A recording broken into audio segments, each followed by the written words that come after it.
And this is the top rooftop. Yes. Is it the same level where we observed the atrium that's to the north? The atrium's up just a little bit higher, so this is level at the top level of 4. Level 4, okay. And what area of the rooftop are we looking at here? You're looking As far on as the gravel? southwest side of the Losee building. Southwest side, okay. Is there a line of sight down into the courtyard? Yes, there is. In that area? Okay. What else do you observe on this exhibit that's significant to you, officer? There was some disturbance in the gravel right where, and around the area where in the area where the yellow marker is there was some disturbance that caught my eye there. Okay. And does this photograph do it justice? No. And how so? You can't really see the impression I saw the time of when I was up there on that day. I saw a distinct impression in the gravel, and this does not show that. Okay, so you could see more with the naked eye? Yes. Okay.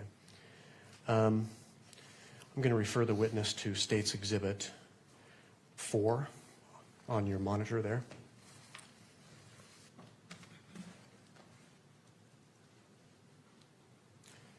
And let me know when you can see that.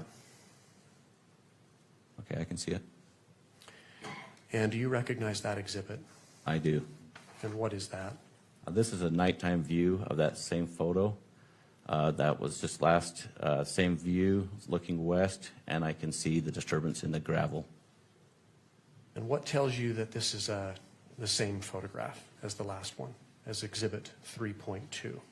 You can see the hall flags. That's direct, almost the top of the photo. In the middle, you got the hall flags. You can see the tint in the grass area, the direct line of sight with the Sorensen building, and I'm on top of the gravel of the Losee building, southwest side. Is there also an LDS temple that's depicted in that photograph? There is. It's going to be on the top left of the photo. It's lit up. Okay. Do you know who took this photo? I do. And who took this photo? Melissa Richards. And who is Melissa Richards? She's the lead senior forensic for the state of Utah. Okay. Examiner. And how do you know that she took this photograph? I spoke to her. Okay. Just renew the objection to hearsay that's in our standing objection. Thank you. Mr. Grunander, do you want to respond to the objection about hearsay? Yes, Judge. Under Rule 1102, hearsay is admissible to establish the foundation for or the authenticity of any exhibit. That's found in 1102 sub B sub 3. I would also point out for the court that under Rule 1101, which is the applicability of the rules, in subsection C1, the determination of questions of fact preliminary to admissibility of evidence, when it's determined under Rule 104, which are preliminary questions, the rules of evidence do not apply. 104 speaks directly to laying foundation for an exhibit, so even at trial, hearsay is admissible to establish the foundation of an exhibit. I would also just point the court to State v. Griffin. This is a 2016 Utah Supreme Court case. The citation is 384 Pacific 3rd 186, which stands for hearsay evidence is admissible to establish the foundation of an exhibit, even at trial. And we're at a preliminary hearing today, Judge. All right. Anything further, Ms. Nestor, before I issue a ruling? No, Your Honor. All right. I'm going to overrule the objection to hearsay.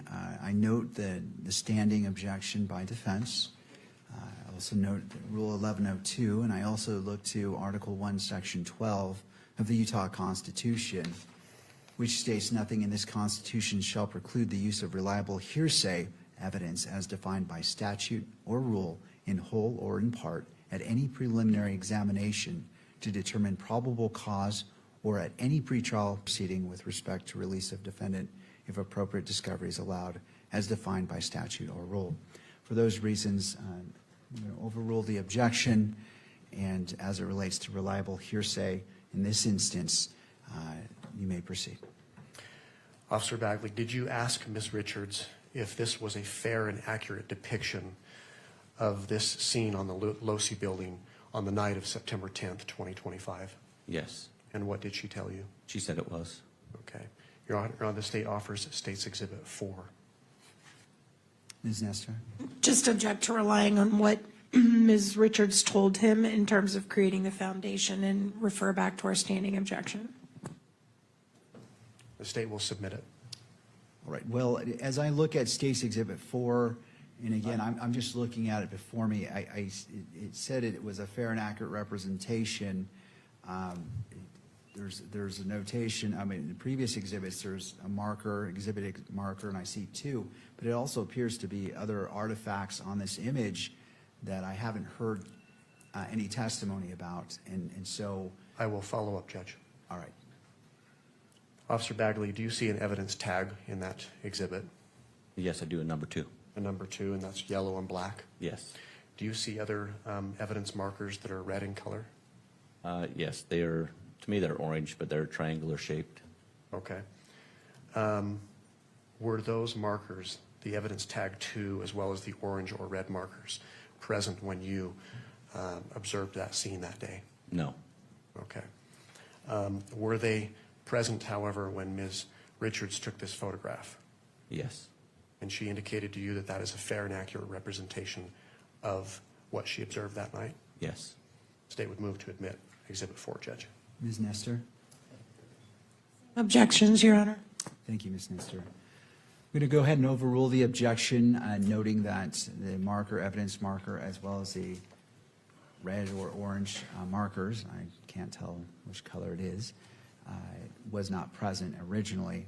With those included information, State's Exhibit 4 is admitted into evidence and may be published. Thank you. The state would move to publish that. All right. And I would ask for the witness to come down to explain the exhibit. All right, officer, if you'd like to step down, use the microphone, and as previously noted, describe, when you're describing something on the image, where it is located on the image for the benefit of our recording. So, officer, will you describe for the court what it is that you're looking at? So what I'm looking at is, I'm on the top of the Losee building, which is where the gravel is on towards the bottom center. I'm looking west towards the tent, which is in the upper center, that you got a white tent. You can see the grass down there in the amphitheater. You got the hall of flags that's more towards the top center, and behind that you've got I-15. But what I'm looking at is in the disturbance of the gravel is what I saw that day. Okay, and what can you describe for the record that disturbance? To me, when I got up there and I could see this disturbance of gravel, to me it looks like a sniper pad, a person that has been laying in a prone position, and you've got markings of elbows, knees, and feet to where somebody was in the line of sight of where Charlie's tent was. Thank you. And if we could, again, take the, if we could publish State's Exhibit number 2.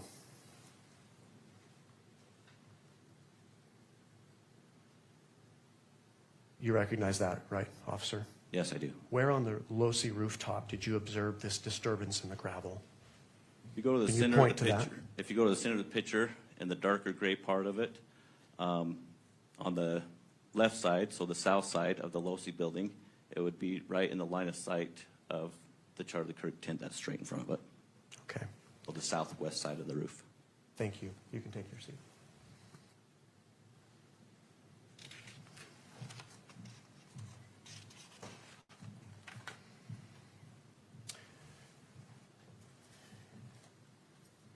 And finally, I would direct the witness's attention to State's Exhibit number 5 on the monitor.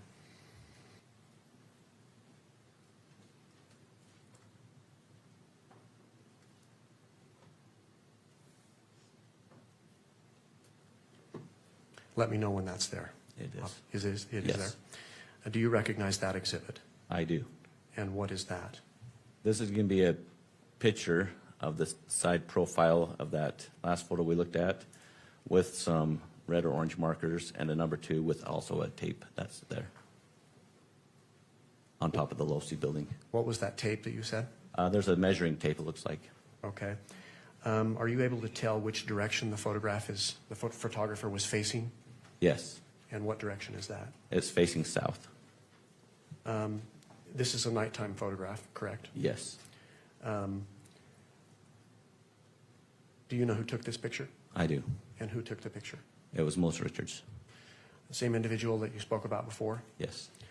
Did you ask her whether this is a fair and accurate depiction of what she observed that Yes. night? Yes. What did she say? She said it was.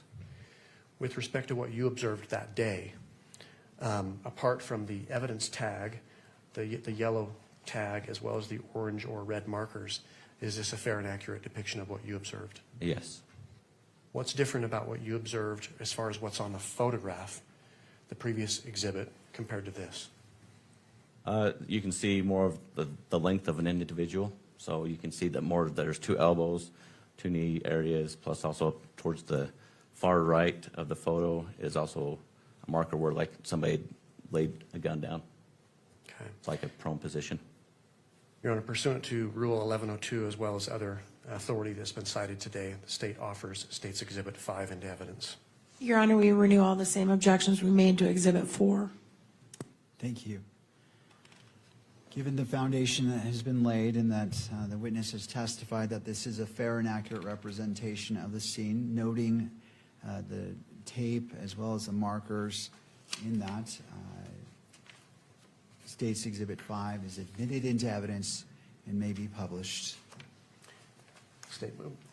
State moves to publish Exhibit 5, Judge. All right.